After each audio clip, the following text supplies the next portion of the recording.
Imagine करो कि तुम एक ऐसे वर्ल्ड में हो जहाँ पे तुम सबसे ज्यादा स्ट्रॉन्गेस्ट बंदे हो, तुम्हें पता ही ना हो, और फिर तुम चीजों को एक्सप्लोर करते हो, वर्ल्ड को एक्सप्लोर करते हो, अपनी पावर्स को एक्सप्लोर करते हो, उन्हें यूज करते हो, और फिर तुम्हारी शादी हो जाती है, वो भी एक हॉट बेब से, तुम्हें बहुत ज्यादा प्यार करती है। मैं जानता हूँ ये तुम्हारी ड्रीम लाइफ है। अस ब्रो अस। आज जो एक्सप्लेनेशन होने वाली है वो है एक रीइंकार्नेशन एनिमे के ऊपर जो यूट्यूब पे भी अवेलेबल है और उसे तुम लीगली वॉच भी कर सकते हो। ये स्टोरी एक ह्यूमन के इर्द गिर्द घूमती है जिसका नाम है बनाजा, और ये एक ऐसे वर्ल्ड में रहता है जहाँ पे डेमी ह्यूमंस और ह्यूमन साथ में रहते हैं, लेकिन फिर भी साथ में नहीं रहते हैं क्योंकि हम ह्यूमंस हैं, किसी न किसी चीज में कमियां निकाल ही देते हैं और हेट करने की कोई ना कोई बहाना ढूंढ ही लेते हैं। इसके वर्ल्ड में ह्यूमंस डेमी ह्यूमन से हेट करते हैं और बनाजा लव करता है। ये बंदा पीस और नॉन वायलेंस को मानता है जो सही बात है, मगर एक दिन से कोई दूसरे वर्ल्ड में बुला लेता है अपनी मदद करने के लिए, जिसमें इसका स्थान होता है 198। ये बंदा 198 पे आया है, मतलब इससे पहले बहुत सारे लोगों को बुलाया गया था जहाँ पे उसे लड़ना है डार्क आर्मी से। अब ये वर्ल्ड एक मैजिकल किंगडम है जिसका नाम है क्लाइरोड, जहाँ पे ये लोग दूसरे वर्ल्ड से हीरोज को समन करते हैं अपनी ट्रेडिशन रिचुअल से, और फिर चेक करते हैं कि इसके पास वो डिवाइन रिवेलेशन है या नहीं। अब डिवाइन रिवेलेशन का मतलब है पावर्स। अब हमारे बनाजा के पास ये नहीं होता है क्योंकि वो बंदा एक आम इंसान है जिसके पास कोई मैजिक नहीं है। हाँ, मतलब वो डेमी ह्यूमन वाले वर्ल्ड से आया है बट वहाँ पे कोई मैजिक एग्जिस्ट नहीं करता।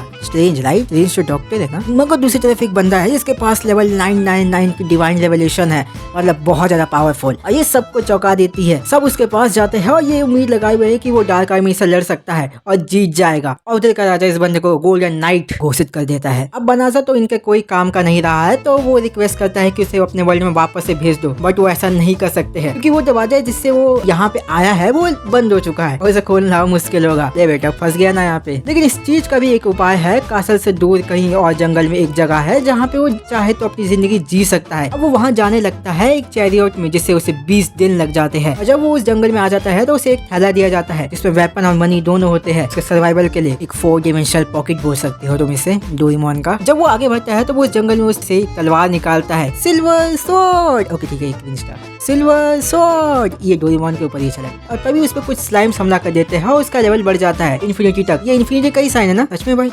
इतनी जल्दी इतना लेवल? अब वो आगे बढ़ता रहता है, उस पर बहुत सारे स्पेल्स होते हैं जो उसे यूज कर सकता है। तो वो एक स्पेल को यूज करता है जिससे उसका लेवल 367 लेवल तक पहुंच जाता है। लेकिन कैसल में राजा को खबर मिलती है कि कैसे एक प्योरिफिकेशन स्पेल एक्टिवेट हुआ था, तो उसे लगा कि शायद वो गोल्डन नाइट ने करा है, बट वो स्पेल बनाजा ने करा था। अब बनाजा एक स्पेल को डिस्कवर करता है जो होता है टेलीपोर्टेशन, तो वो सीधा टाउन पर टेलीपोर्ट हो जाता है। जब वो एक टाउन में आ गया था तो उससे अब काम धंधा ढूंढना था क्योंकि सर्वाइवल करना है, काम तो करना ही पड़ेगा। वो काम करने के लिए एक जगह जाता है जहाँ पे तुम्हें लेवल बढ़ाने होंगे काम करके। जितना ज्यादा तुम्हारा लेवल उतना तगड़ा तुम्हारा काम, और अगर तुम काम पूरा करते हो तो तुम्हें उसके पैसे भी मिलेंगे। अब बंदा अपने आप को रजिस्टर कर देता है और उसे पहले ही काम मिलता है। I mean कि वो खुद ही चुन लेता है, जिसमें वो एक छोटी बच्ची से उसी फॉरेस्ट ले जाना चाहता है जहाँ से वो आया है। वो बताता है कि वो टेलीपोर्टेशन यूज कर सकता है, लेकिन उस वर्ल्ड में टेलीपोर्टेशन होना बहुत ज्यादा मुश्किल है। तो कुछ लोग आते हैं और उस बच्चे को प्रोटेक्ट करते हैं, सोच कर कि बनाजा एक पेडोफाइल है या किडनैपर है। तो वो अपने आप को इनोसेंट प्रूव करने के लिए उन्हें खाली जगह पे टेलीपोर्टेशन यूज करते हुए उस जंगल में ले जाता है जहाँ से वो उसे एक्नॉलेज करते हैं, और अचानक से उस बच्ची पे हमला करने लगते हैं क्योंकि उन्हें लगता है कि वो बच्ची डीमन है। वो तो ये सोचेंगे कि आखिर एक छोटी सी लड़की इस फॉरेस्ट में आना क्यों चाहती है जो सबसे ज्यादा खतरनाक है, इसलिए उन्हें लगता है कि शायद ये चाल चली गई है इसके खिलाफ, ये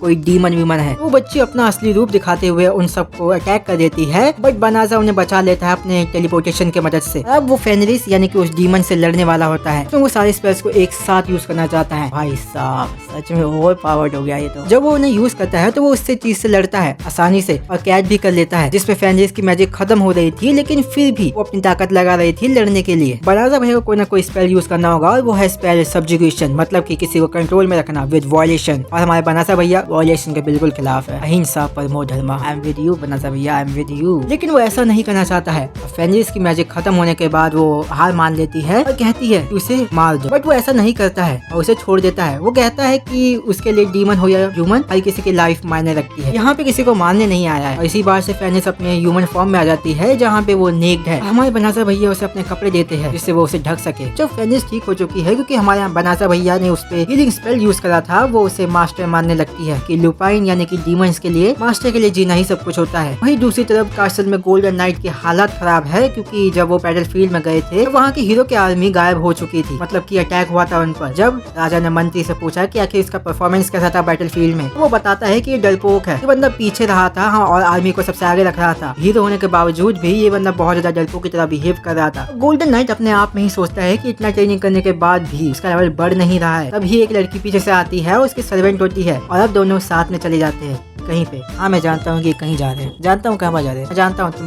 भी जानते हो। बनाजा और फेंजिस दोनों मार्केट में घूम रहे हैं और प्लान बना रहे हैं कैसे उन्हें इस वर्ल्ड में जीने के लिए पैसा कमाना होगा और रहने के लिए एक जगह ढूंढनी होगी, जिसमें फेंजिस को एक सेलर मैडम बोलता है, जिसमें बनाजा को लगता है कि शायद वो सेलर उन दोनों को एक कपल समझ रहा है, जिससे फेंजिस ब्लश करती है। बनाजा ये कहता है कि शायद हमें एक कपल की तरह प्रिटेंड करना चाहिए, जिससे फेंजिस खुश होकर एक्सेप्ट कर लेती है कि हाँ हमें हस्बैंड और वाइफ के बन के रहना चाहिए। वो उसकी वाइफ बनेगी, जिसमें वो उसे दान्ना समा बुला लेती है। आप द लेजेंडरी इंक्रो दान्ना समा, हाँ ये वाला बढ़िया था, एक टाइम पे बहुत ज्यादा फेमस हुआ था। अब जब ये लोग उस जगह पे जाते हैं जहाँ पे बनाजा के फेंजिस मिली थी, वहाँ पे फेंजिस को भी रजिस्टर करवाया जाता है और उसे पता चलता है कि 2 जंगल में साइको बेस मिले हैं और उस पे 2 गुना इनाम है, जिसमें दोनों जाते हैं उनसे लड़ने के लिए, जहाँ पे वो देखते हैं कि वो लड़कियां जो पहले मिली थी उन्हें वो सब खतरे में है। मगर बनाजा भैया अपने पावर्स का यूज करके स्पेल करके लाइटनिंग बोल से उन्हें बीट कर देते हैं और फेंजिस अपनी पावर्स का इस्तेमाल करके उन्हें हरा देती है। अब उन्हें हराने के बाद फेंजिस के पीछे एक साइको बेर आ जाता है और वो पीछे मुड़ के देखती है, वो सरेंडर कर देता है। इसके बाद वो उसे अपनी पेट बना लेता है। थोड़ी देर बाद उस पेट का नाम स्पेल और सेफ शिफ्टिंग के बाद वो लड़की अपना इंट्रोडक्शन देती है, जिसमें एक नाम होता है बेलरीसा, दूसरी का नाम होता है ब्लॉसम, तीसरी का नाम होता है बेलरी और चौथी का नाम होता है बेलानो। और ये सब चाहते हैं कि बनाजा उन्हें लड़ना सिखाए, और वो पहले सोच नहीं पाता है कि क्या जवाब देना चाहिए, क्योंकि भाई को खुद नहीं पता है कि कैसे स्पेल वर्क करते हैं। और फेंजिस को गुस्सा आने लगता है क्योंकि वो सब उसके दाना समय के पास है और उससे सीखना चाहते हैं। तो बनाजा भैया इस बार फेंजिस को अपने वाइफ की तरह इंट्रोड्यूस करवाते हैं, जो उसे खुश कर देता है और वो